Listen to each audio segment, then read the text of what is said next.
जी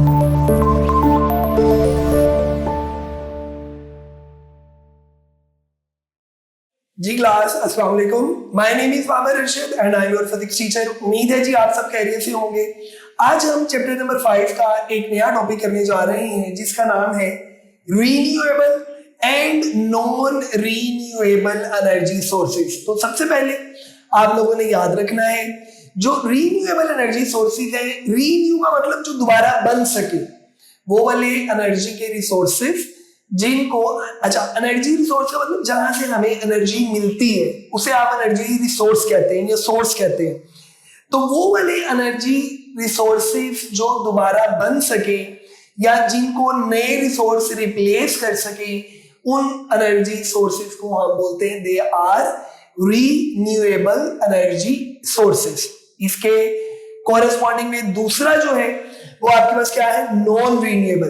तो non renewable का मतलब है ऐसे एनर्जी सोर्सेज जो टाइम के साथ साथ खत्म हो रहे हैं और फिर जैसे जैसे उनको यूज करते जाएंगे एक टाइम आएगा वो बिल्कुल खत्म हो जाएंगे।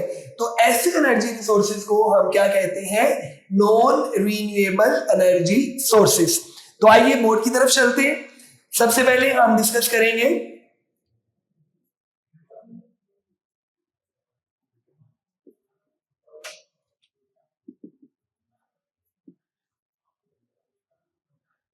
Renewable energy sources. तो जैसे मैंने आपको बताया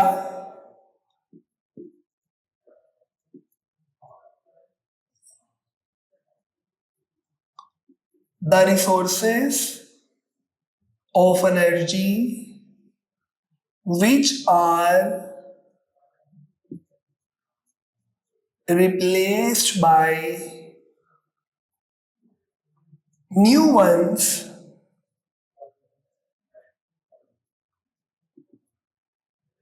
after their use।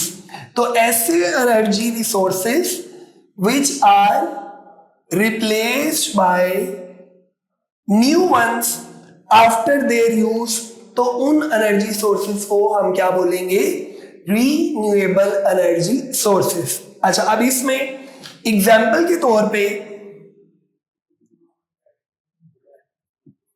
और बहुत प्रीसाइज करके अगर मैं आपको बता दूं तो आपने याद रखना है बच्चों, हमारे पास सन,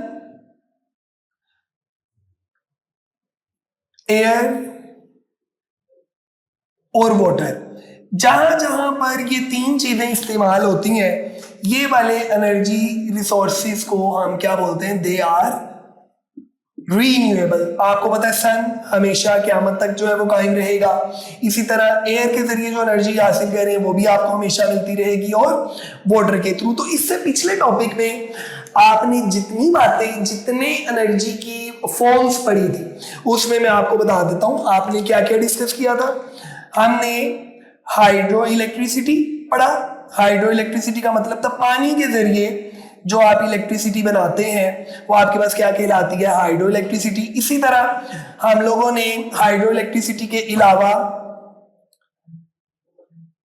टाइडल एनर्जी, वेव एनर्जी, ये जितनी है आपके पास, सोलर एनर्जी, तो ये सब बच्चों आपके पास किस में आएगा,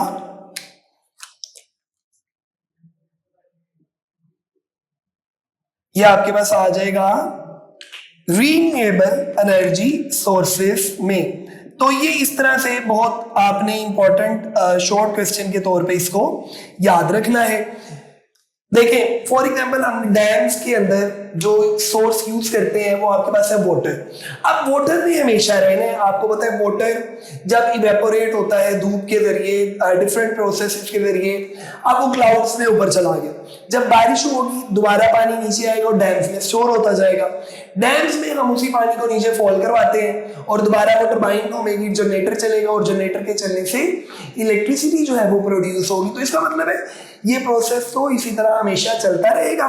तो ऐसे सोर्सेस को हम कहते हैं रीन्यूएबल एनर्जी सोर्सेस। अब बारी आती है किसकी,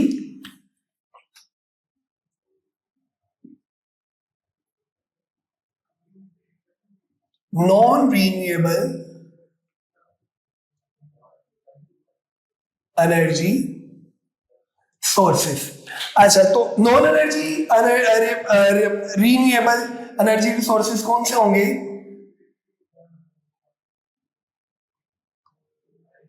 the resources of energy which are depleted का मतलब होता है कमी हो जाना, तो जो कम हो जाए। The resources of energy which are depleted after their use,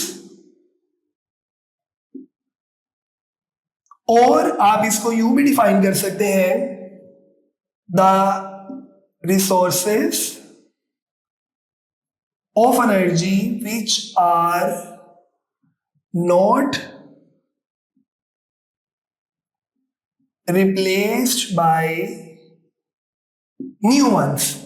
तो ये दोनों आपके पास जो डेफिनेशन हमने लिखी है, ये किसके लिए है? नॉन रीन्यूएबल एनर्जी सोर्सेस के लिए। अच्छा जी, अब इसमें सबसे पहले जब आप एग्जांपल लिखेंगे तो एग्जांपल में हमारे पास आ जाएगा फॉसिल फ्यूल्स। तो फॉसिल फ्यूल्स के जरिए और न्यूक्लियर एनर्जी के जरिए हमें जितनी भी एनर्जी मिलती है वो आपके पास क्या है? नॉन रीन्यूएबल है। फॉसिल फ्यूल्स में आपके पास क्या क्या आ जाएगा?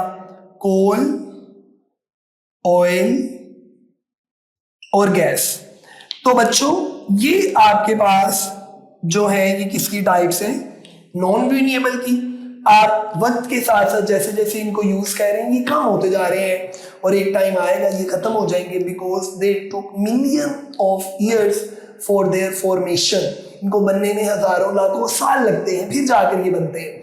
तो हमें चाहिए कि हम इन एनर्जी रिसोर्सेज को इस्तेमाल करते हुए नए एनर्जी रिसोर्सेज इस्तेमाल करें, बनाएं, ताकि फ्यूचर के लिए हम इनको सेव कर सकें। अगले टॉपिक में मैं आपको बताऊंगा कि हम जो एनर्जी रिसोर्सेज यूज कर रहे हैं उनमें से कौन से आपके इन्वायरमेंट को पोल्यूट करते हैं और कौन से आपके इन्वायरमेंट को पोल्यूट नहीं करते। तो अब तक के लिए इतना ही है। अपना ख्याल रखिए। अल्लाह हाफिज।